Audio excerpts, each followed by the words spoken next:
Bueno, vamos a pasar a la parte de toma de datos biológicos en tortugas marinas, que me ha encantado ver la presentación de Marisa, porque está claro que con cetáceos se va mucho más avanzado. Tortugas todavía está empezando los protocolos y me ha dado una visión súper interesante para el tema de las tortugas, cómo poder ir adaptando y mejorando muchas de las cosas que ya veíamos, ¿no? En primer lugar, iba a explicar un poco las diferencias entre especies, pero creo que, vamos, con el tiempo que llevamos, creo que eso puede ser lo más rápido, que ya los conocemos, ¿no? Vamos. Pero bueno, que son... Aquí hay unas imágenes con las características, que bueno, si luego están en internet, aunque yo creo que todo el mundo ya tiene claves de identificación, son muy fáciles, y los datos son distintas especies: la tortuga boba, la tortuga verde, la tortuga laúd, que creo que se identifica por sí misma, no hace falta decir nada para identificarla, la tortuga carey, la tortuga olivácea y la kempi y la natator. Estas dos las pongo con menos información porque como una está mucho más restringida al Golfo de México, aunque hay registros en la Macaronesia, ¿vale? Algunos muy poquitos, pero está más restringida, y la australiana, que bueno, si alguien encuentra una, que avise rápido, porque solamente está allí, sería algo muy curioso, ¿vale? Pero bueno, no vamos a seguir explicando las diferencias porque como me meten presión.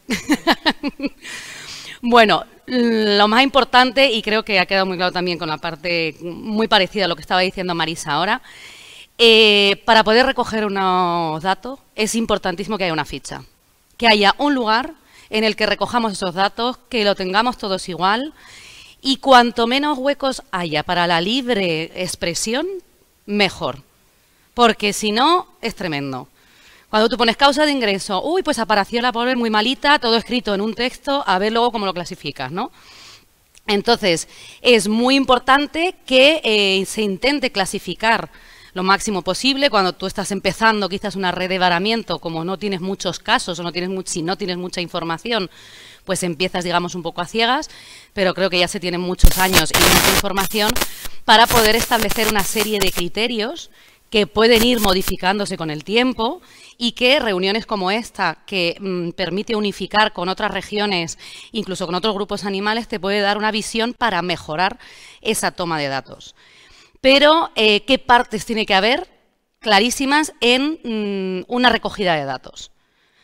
Tiene que haber una identificación y localización de lo que te has encontrado. Tiene que haber un diagnóstico presuntivo. Siempre decimos presuntivo porque en el momento que te lo encuentras, que después, si se va a obtener más información, ese diagnóstico puede ser otro. Por eso es muy importante, si luego se va a llevar a hacer una necropsia mucho más detallada, que vas a encontrar una causa de muerte diferente a lo que ha llegado aparentemente, es muy importante. Pero este momento del cuanto llega el animal, ¿qué creemos que le pasa?, también es muy importante. Ay, perdón. Luego la exploración visual, que ya antes también Carolina hizo muy detallada cómo se hacía toda esa exploración visual, tiene que quedar registrada. Una serie de datos biométricos. También en la ficha suelen ir una serie de datos de evolución de si ese animal, si llegó vivo, si luego muere, si se libera, si toda esa parte. Y un tema sobre el marcaje, una parte del marcaje. Y en la última reunión que hicimos un poco de todos los responsables de los centros de recuperación aquí en Canarias, se concluyó entre todos que era muy importante poner un apartado de diagnóstico final, ¿vale? Ahora veremos, un poco más adelante veremos por qué. Voy a ir un poquito rápido, pero por cada una de las partes. Es la parte de identificación y localización.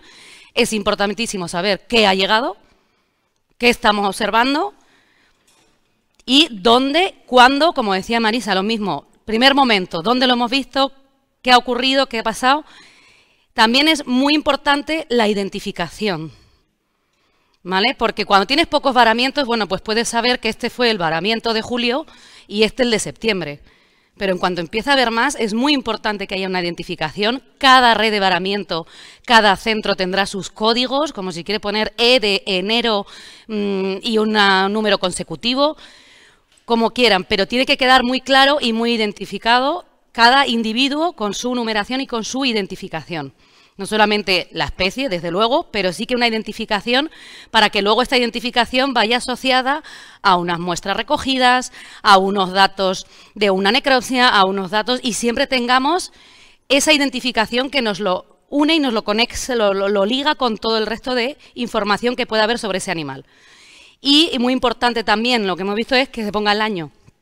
Porque, claro, si tú empiezas a numerar cada año 1, 2, 3, 4, 5, pues la 5 del 2015 no la vas a confundir con la 5 del 2017, ¿vale? Todas estas cosas.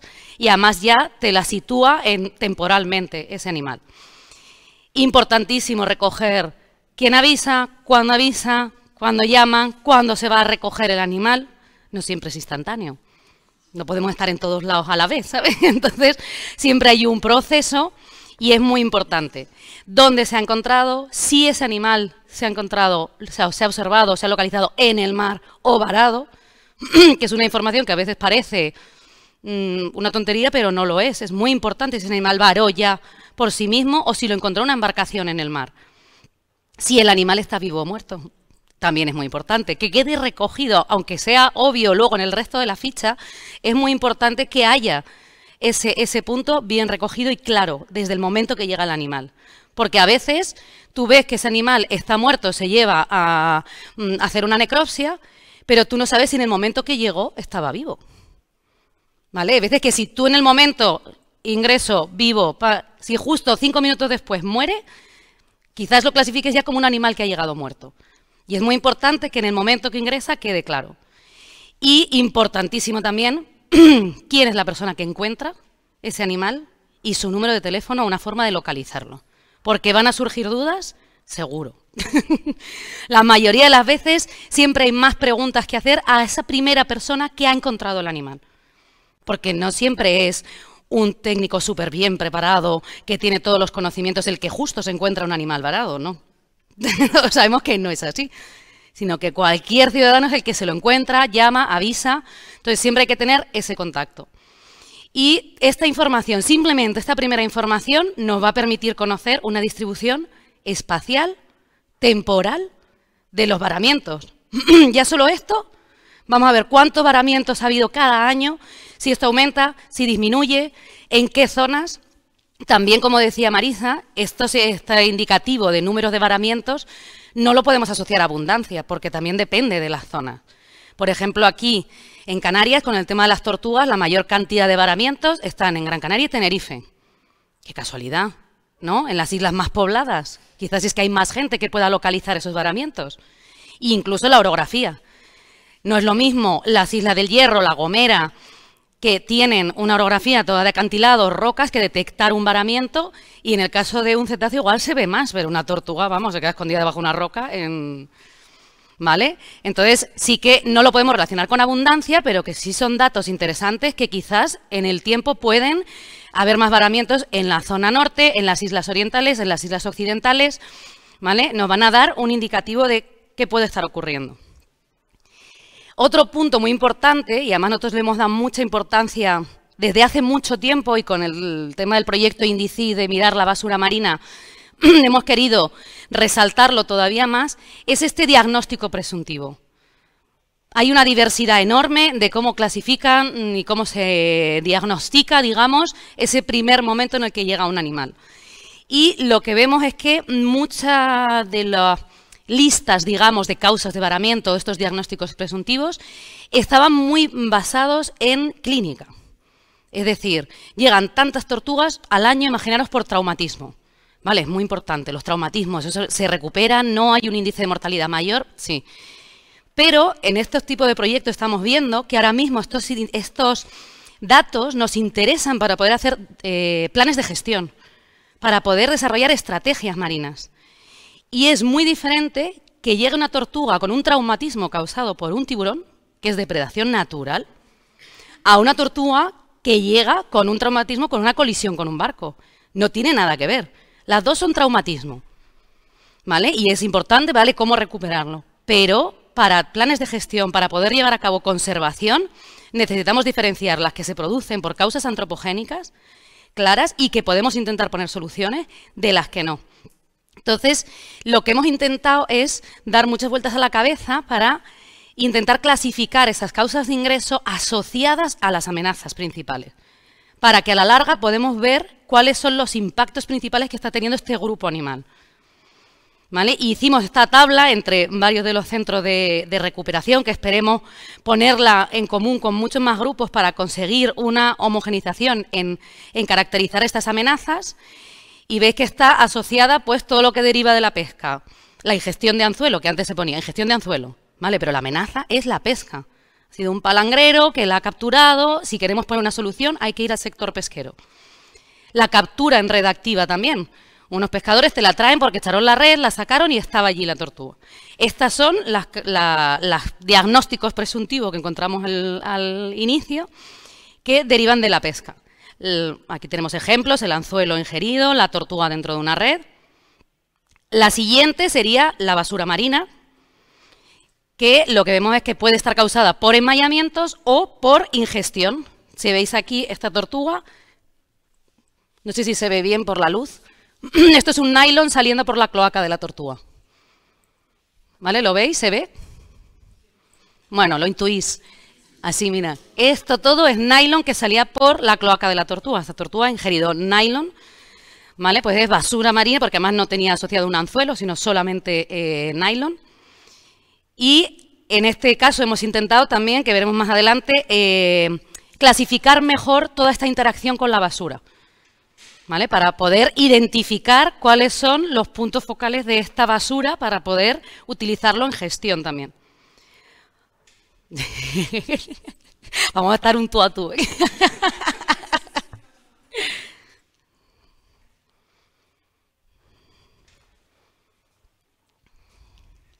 Sí.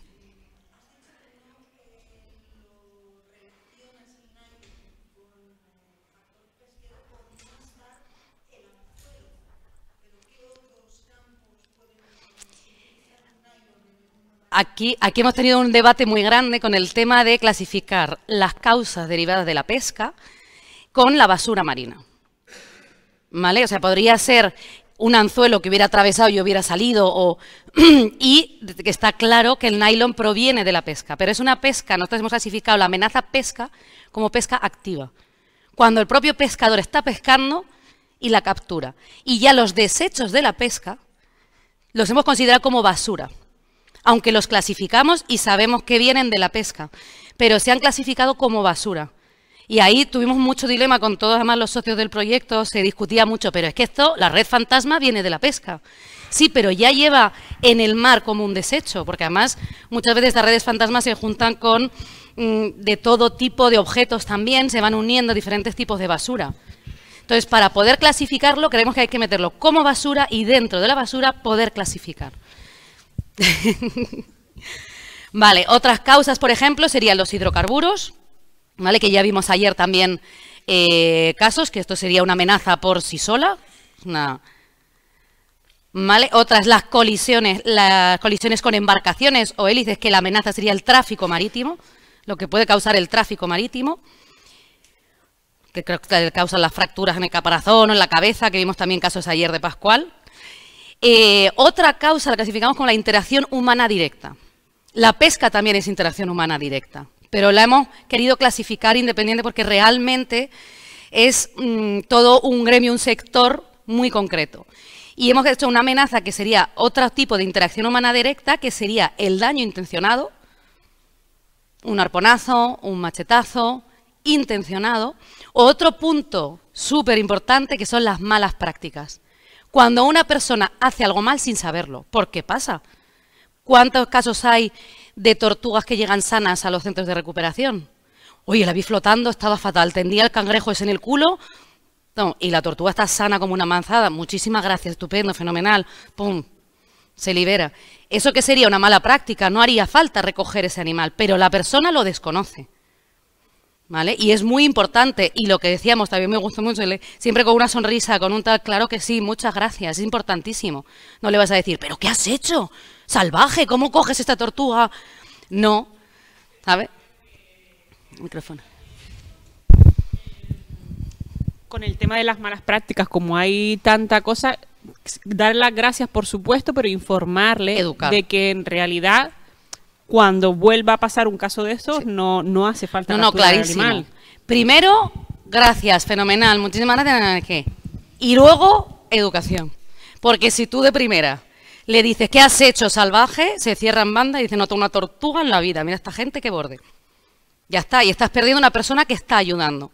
Entonces, primero siempre agradecer y luego, con paciencia y con tranquilidad, explicar, mira, no, esa tortuga estaba bien, pero bueno, muchas gracias, podría ser que no estuviera tan bien y tú no tienes la experiencia para verlo, es lógico, ¿vale? Pero sí que luego educar siempre.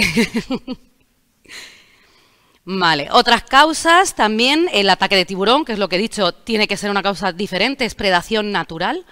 Es muy importante también que la conozcamos, no solamente el bycatch, el tal, sabemos que está en un porcentaje muy bajo, pero oye, ¿y si cambia?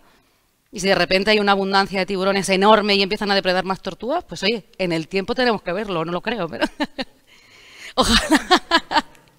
Pero son datos importantes también a registrar y que son amenazas totalmente independientes. De cara a la conservación, es muy importante que estén separadas y bien clasificadas. Otra sería, la llamamos un cajón desastre, que llamábamos que era todo tipo de enfermedades, porque es muy difícil a un animal con malnutrición, o sea, delgadísima, pero ese animal sobrevive, no tienes más información, los parámetros no parece y no sabes muy bien, pero sí que tenía algo, tenía algún tipo de enfermedad, conjuntivitis, problemas de flotabilidad. En el primer momento que la registramos, tiene que quedar registrado en una amenaza determinada. Y luego, como no, la causa indeterminada, que siempre la hay, no sabemos qué le ha pasado, no tenemos ni idea de qué le ha podido pasar a este animal, y otros. También hay casos muy curiosos y que puede llegar cualquier cosa extraña y nueva, ¿no? Siempre hay que dejar un sitio para poder tener esos nuevos diagnósticos. Y lo que repetía, y era muy importante, el tema del diagnóstico final. Muchos de los propios veterinarios y responsables de los centros de recuperación decían que al principio llega anzuelo, pum, Marco, es un anzuelo, hago todo el seguimiento, pum, pum, pum, pum, pero resulta que esa tortuga se pone en un tanque y se pega un mes defecando plásticos. Esa información no queda registrada, es muy importante que quede registrada de alguna forma. Entonces, preguntamos a las personas que están rellenando la ficha, que están haciendo ese seguimiento, ¿cómo podemos registrarlo? Ellos decían, hombre, si al final de la ficha pones diagnóstico final, cuando yo ya voy a cerrar la ficha, cuando pongo liberada el día tal, digo, espera, era anzuelo más plástico y dejar un espacio para poner ese diagnóstico final, que sería un poco utilizando las causas del diagnóstico presuntivo inicial, pero poniéndolo al final para que no se nos olvide. O quizás luego hay una necropsia que detecta que tenía una ingestión de nylon que no se había visto externamente, para que quede registrado, ¿vale? Para que tengamos realmente ese diagnóstico final. ¿Qué le pasó a este animal? Una parte también muy importante que ha escrito Carolina es la exploración visual. Cuando llegamos a un maramiento hay que hacer una exploración visual. Uno de los puntos importantes que hemos resaltado mucho en estos días y en el proyecto que estamos llevando a cabo con Basura es identificar el material de enmalle, ya que precisamente aquí en Canarias el índice de enmalle es altísimo y necesitamos saber qué tipo de basura es la que está provocando eso. Porque podemos decir que llegan un montón de tortugas enmalladas en basura marina, pero si no sabemos qué, no podemos poner soluciones a cara al futuro. Entonces, estamos intentando hacer unas listas de materiales con todos los socios del proyecto para ver si conseguimos una lista principal que nos permita identificar factores y amenazas potenciales que están generando esa basura marina. Entonces, es muy importante que en esa ficha inicial, y además, este material que enmalla normalmente solo se observa en el lugar en el que ha varado el animal. Que normalmente luego o se quita o es muy grande, está en el mar y la tortuga está enganchada a 7 metros de cuerdas. Entonces hay que cortarlo de alguna manera y si no tienes esa primera información, es importantísimo el tener en ese primer momento esa información y sobre todo una foto. Eso lo pongo también al final. Aquí hay otros materiales de enmalle. ¿Esto se puede considerar enmalle o es un caso? Esto es una foto que vi en internet y la pusimos como, bueno, puedes encontrarte muchas variedades de basura marina que pueda estar afectando, ¿no?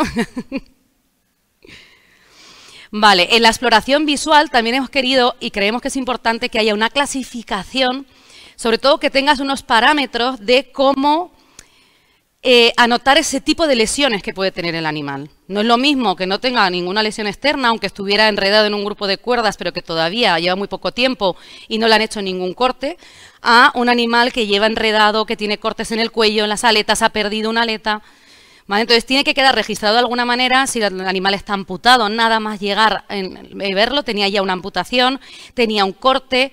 Hemos querido clasificar un poco en tipos de lesiones, ¿no? Amputaciones, cortes, abrasiones, como esta de aquí, que suelen producirse por el roce de los objetos de enmalle, ¿vale? Que van rozando el caparazón, la cara, la cabeza del animal y le genera unas abrasiones que a veces terminan rompiendo hueso incluso y levantando e infectando el hueso del caparazón, o fracturas. Hemos establecido estas 4 clasificaciones más luego la información de poner dónde está esa lesión.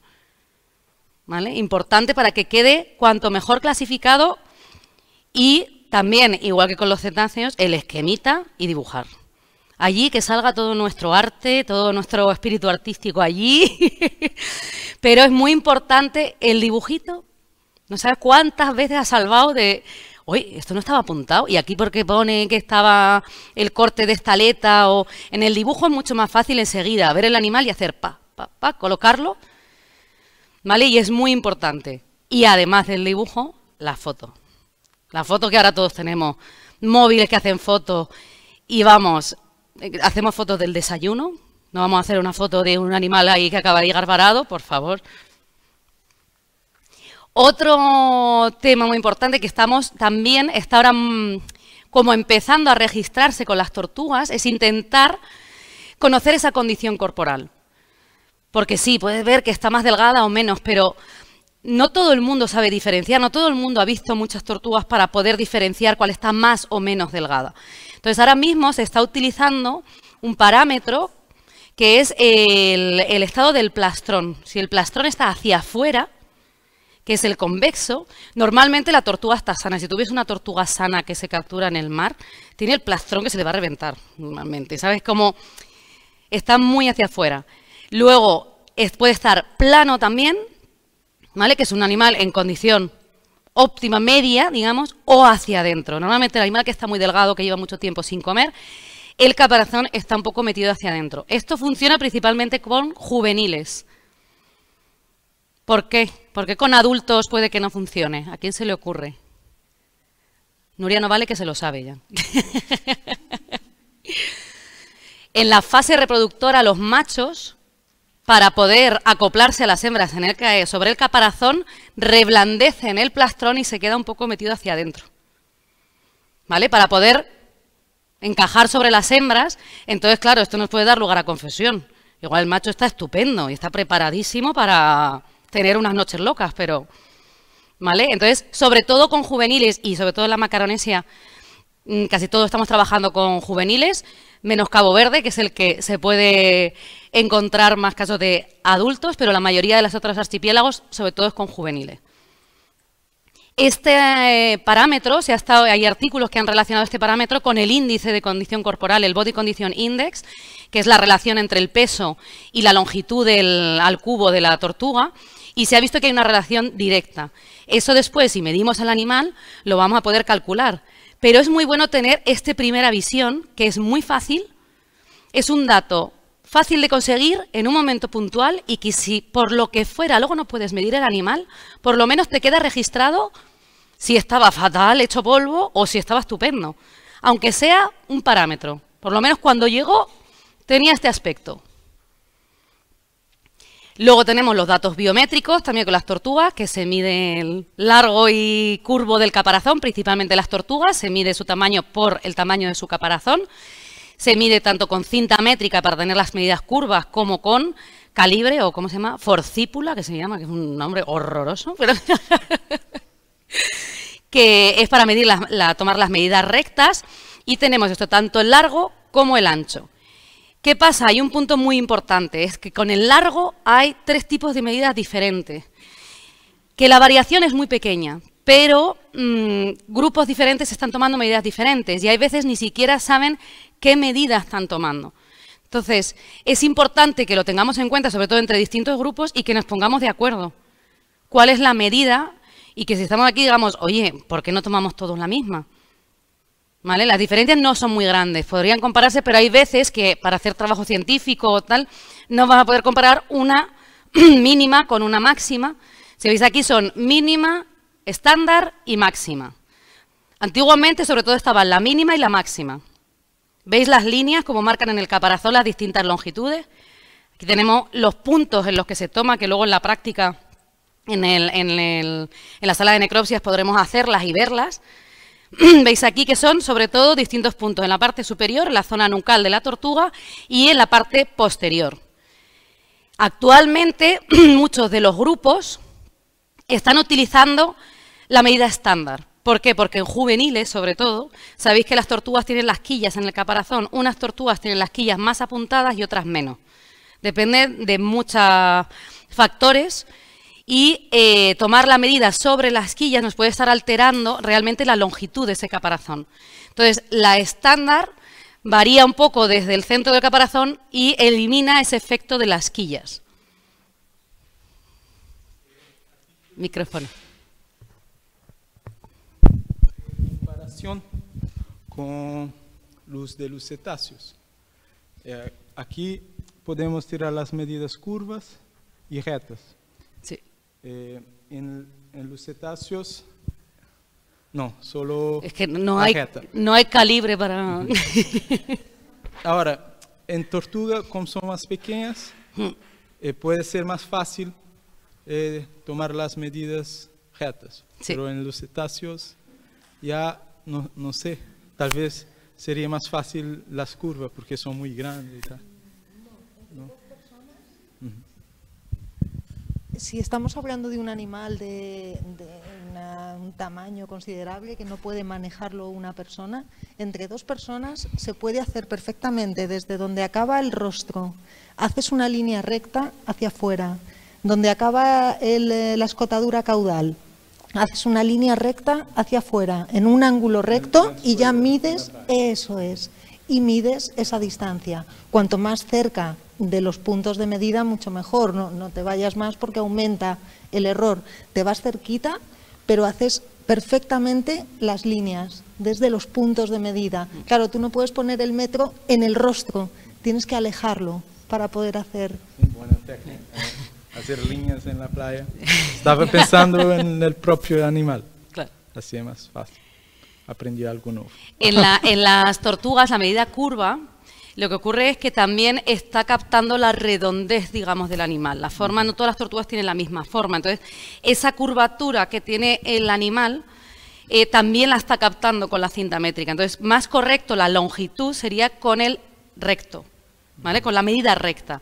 ¿Qué pasa? Que el calibre normalmente tiene un error mucho más grande, un error humano, sobre todo con un animal, si es más pequeño es más fácil, con las tortuguitas pequeñas es mucho más exacto, pero con una grande que está en movimiento o muchas veces el error humano es bastante más alto. Por eso principalmente se toman las curvas cuando hay muchas personas, por ejemplo, que van a tomar medidas.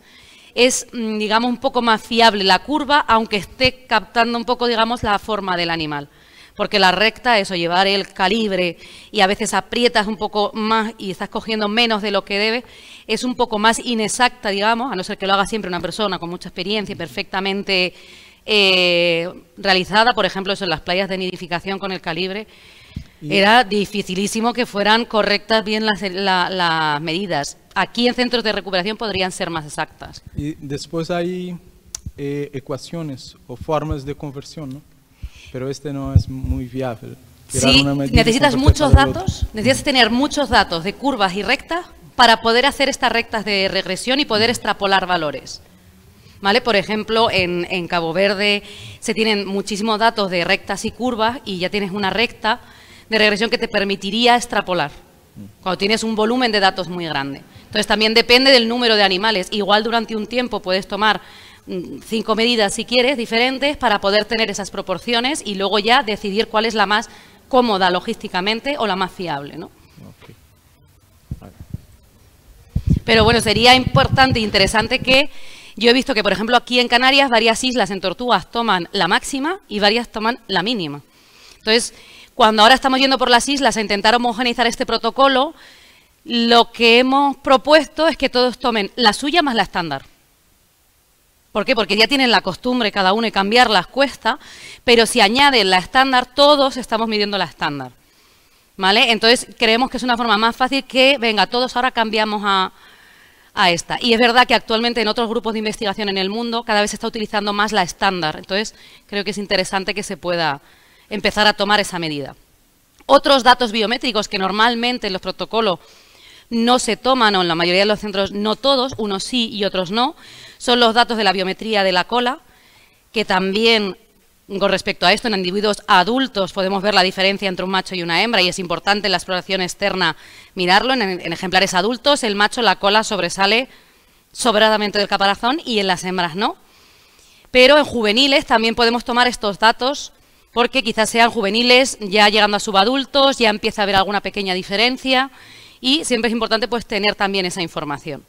Y otras medidas que también se pueden tomar, no lo hace todo el mundo, pero algunas personas sí, es el plastrón, tanto en largo como tanto en curvo como en recto, el largo y el ancho de el plastrón, ¿vale? Para tener más referencias de su tamaño.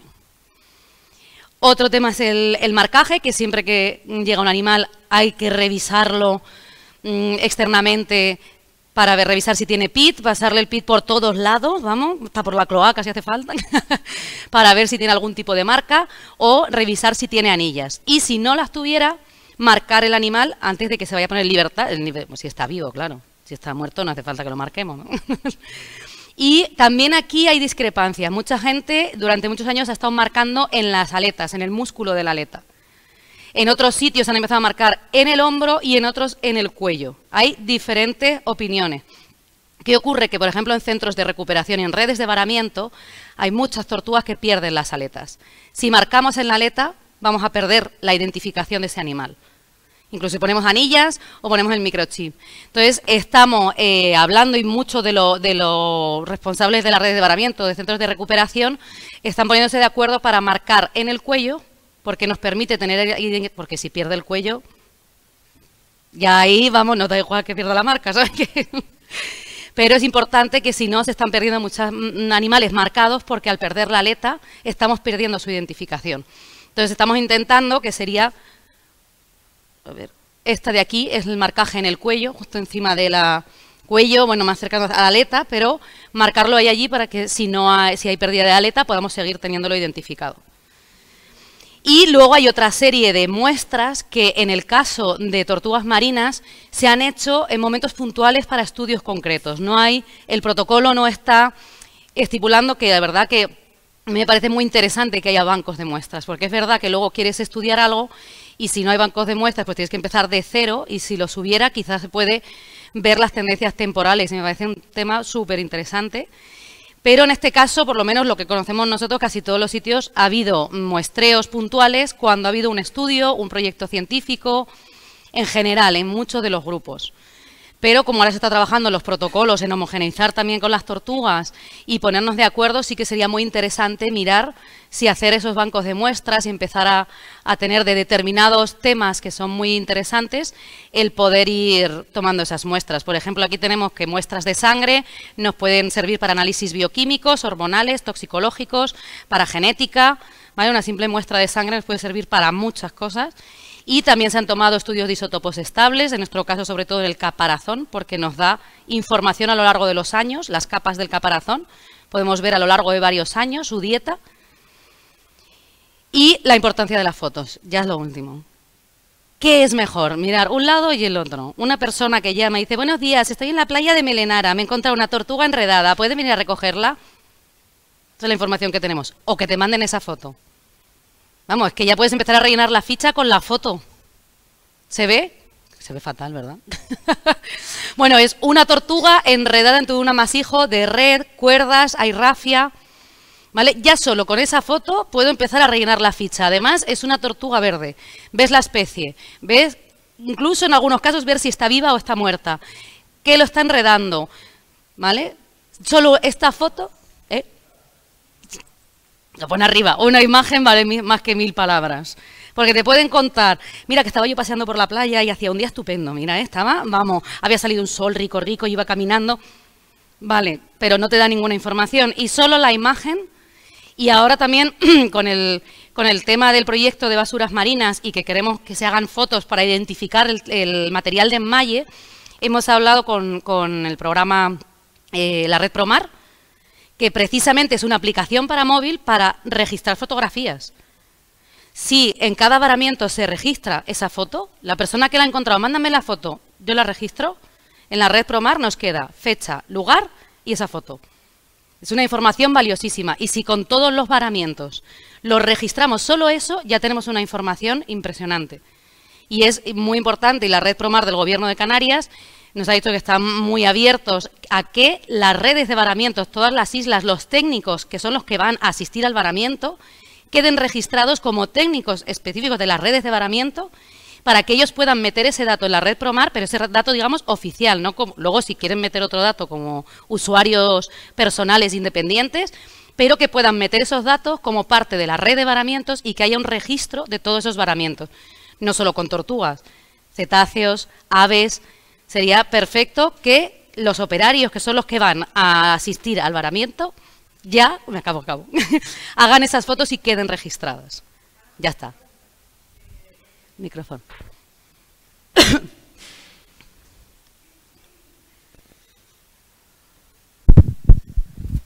Perdón, que a lo mejor es que no me quedó claro. La persona que llama al 112 y entonces luego tú la llamarías y le darías tu WhatsApp para que te envíe la foto como... Normalmente llama al 112.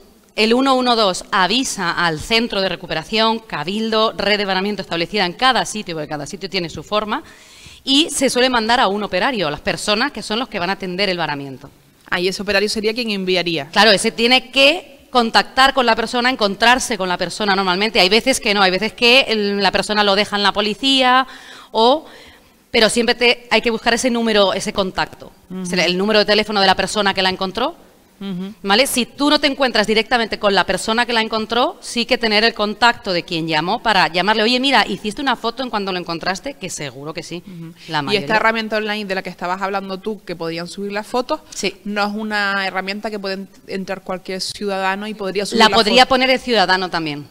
O sea, el mismo ciudadano podría ponerla también, subirla a la red Promar, porque es una red de ciencia ciudadana, precisamente. Vale. Pero yo lo que he hablado con Promar es que los operarios, los técnicos de la red de varamiento, ellos tengan como un acceso especial. La puede poner el ciudadano, pero sí que como que sea más oficial. Filtrado. Exacto. Y que igual luego se puede identificar, oye, ¿lo subió usted a la red Promar? Vale, pues esta es esta. Pero sí que todos los técnicos tengan un acceso como técnico y que haya un registro especial, como digamos, más oficial. Pero sí que cualquier ciudadano, y seguramente habrá que lo expongan, que suban las fotos, seguro, si encuentran un animal.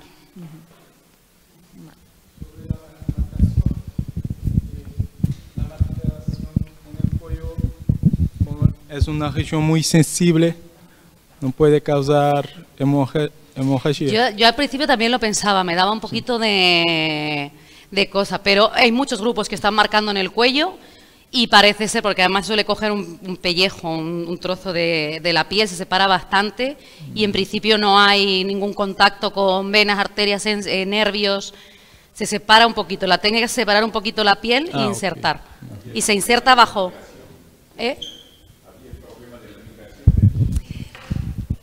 Sí. Había el problema de la migración del chip en el cuello. Exacto. Parece ser que en el cuello puede ser que el microchip pueda migrar más que, por ejemplo, el que se colocaba en la aleta. Lo que pasa, claro, lo de la pérdida de las aletas es que es una pena, ¿no? Que se pierda la identificación. Exacto. Dice que en la caza también, cuando cazan los animales en las playas, en la zona de reproducción, también cortan las aletas y pierdes la identificación de cuál es ese animal. Bueno, muchas gracias.